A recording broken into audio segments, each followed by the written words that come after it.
একদিন সকালে কুকুর দাদা তার প্রিয় বড়শি হাতে নিয়ে চলে গেল গ্রামের পাশের পুকুরে।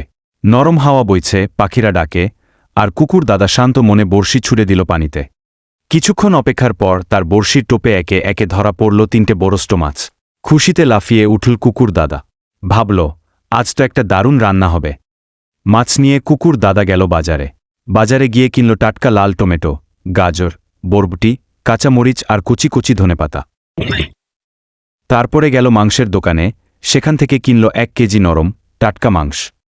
বাড়ি ফিরে এসে কুকুর দাদা সবার আগে সবজিগুলো ধুয়ে সুন্দর করে টুকরো করল। তারপরে মাংসগুলো কেটে রাখতে লাগল আলাদা বাটিতে। মাছগুলোও ধুয়ে পরিষ্কার করে মশলা মাখিয়ে গিরিলে দিয়ে দিল। ভেসে উঠল দারুণ সুগন্ধ। এরপরে কুকুর দাদা সবজির তরকারি রান্না শুরু করল। তারপরে করল মাংস ভুনা। রান্নাঘরে তখন শুধু ঘ্রাণ আর ঘ্রাণ। সব রাধা হয়ে গেলে কুকুর দাদা ভাবল, আমার প্রিয় বন্ধু বিড়াল মামাকে ডাকি। সঙ্গে সঙ্গে ফোন করল বিড়াল মামাকে। বিড়াল মামা শুনেই খুশি হয়ে ছুটে এলো কুকুর দাদার বাড়িতে। তারপরে দুজনে একসঙ্গে বসে খেল গরম গরম ভাত, মাছের গিরিল, সবজির তরকারি আর মাংস ভুনা।